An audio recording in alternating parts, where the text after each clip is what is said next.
काँग्रेस पक्ष हा दीनदलितांचा, महिलांचा,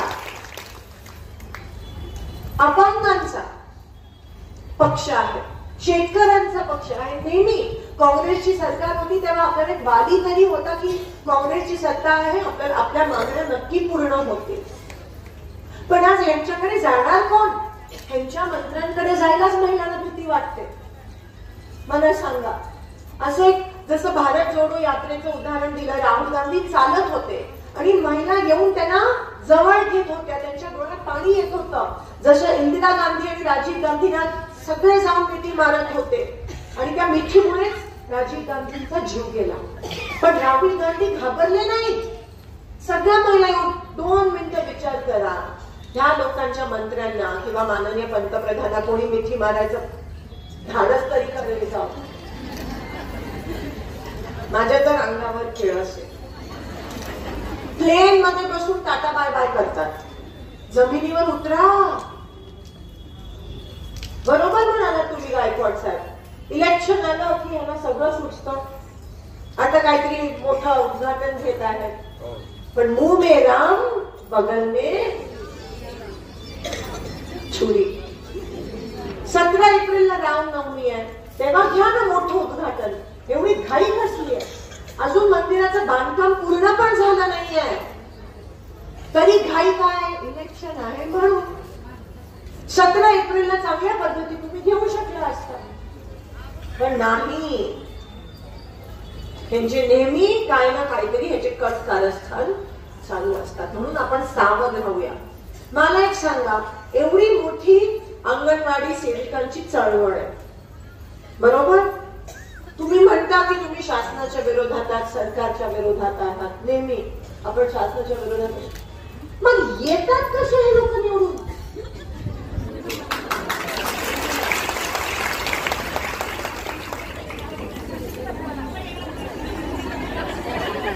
मी तुम्हाला सांगते काय, शिवमणी गायकवाड बरोबर बोलले. एका घरात पती दुसरीकडे मतदान करतात, पत्नी दुसरीकडे करतात. म्हणून आजपासून जेव्हा घरी जाल तेव्हा दम द्यायचा.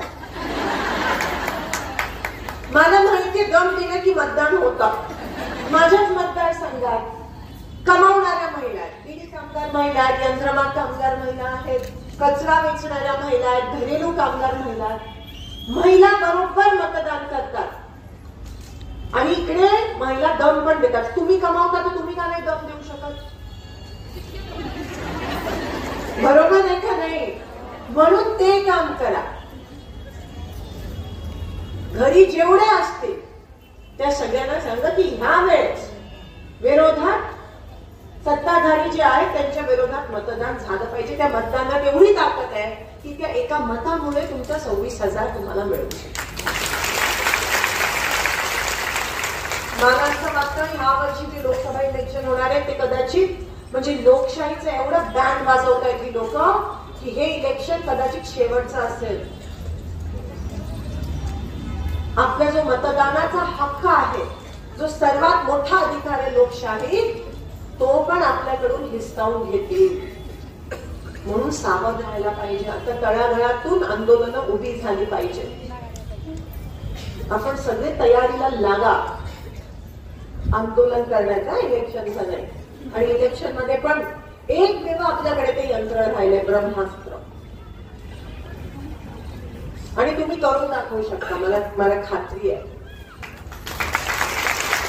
सूर्यमणीजी, तुम्ही म्हणालात की मुख्यमंत्री, उपमुख्यमंत्री, अर्थमंत्री, महिला बाल विकास मंत्री सगळ्यांकडे मीटिंग लावा.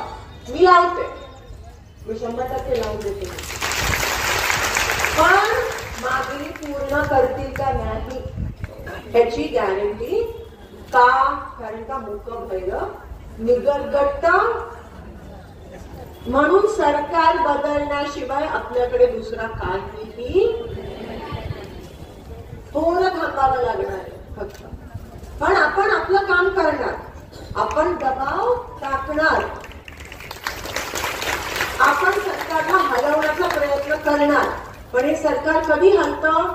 जेव्हा 50 खोक्यांची गोष्ट होते तेव्हाच हे हलतं. मग एका रात्रीत हलतात. मग तीच जी गडबड दाखवली त्याच गडबडीत का नाही आमचं मानधन वाढवू शकत? पण आता ते झोपेचं सोंग घेतात, जसं तुम्ही म्हणाला त्यावेळेस नाही झोपेचं सोंग घेतात. आता सत्ता महत्वाची असते ना त्यांना. आज जेव्हा जेव्हा अंगणवाडी सेविकांचा मेळावा असतो तेव्हा मी आवर्जून येते. मी तुमच्यासाठी येते, पण मी जास्त माझ्यासाठी येते. कारण त्या सगळ्या महिला जेव्हा एकत्रित येतात तेव्हा त्या ठिकाणी एक वेगळीच ऊर्जा निर्माण होते. तुम्हाला माहिती आपल्या देशात ज्योतिर्लिंग आहेत. ज्योतिर्लिंग तर आहेत, आपल्या महाराष्ट्रातच 5-6 ज्योतिर्लिंग आहेत. पण ज्योतिर्लिंग पेक्षा जास्त शक्ती ही शक्तीपीठात असते, जिथे पार्वतीचं तुम्हाला माहितीये तो इतिहास सतीचा. आणि म्हणून जिथे महिला एकत्रित येतात तिकडे खूप ऊर्जा निर्माण होते आणि होऊ शकते. आणि आज जसं मी म्हणाली की सरलाताई जरी आजारी आहे तरी इथे येऊन त्यांना जी ऊर्जा मिळाली त्याला तोड नाही. आणि तीच ऊर्जा मला पण मिळते तुमच्याकडे. आज शाळा कॉलेजपेक्षा जास्त जर मी कोणाकडून शिकली असेल तर मी माझ्या अंगणवाडी सेविकांकडून शिकले. कारण का तुमचा संघर्ष हा केवढा मोठा आहे. त्या घराच्या उंबरठ्याच्या बाहेर पाऊल टाकायला केवढा त्रास होतो हे आपल्या सगळ्यांना त्याची जाणीव आहे. आणि तरी ती पाऊल तुम्ही घेता आणि तुमचं नवीन आभाळ शोधता. आज तुम्ही ज्या अंगणवाडीत काम करता ती अंगणवाडी तुमचं दुसरं घर आहे. तिथल्या चौकटीचे शोधून माझे नवे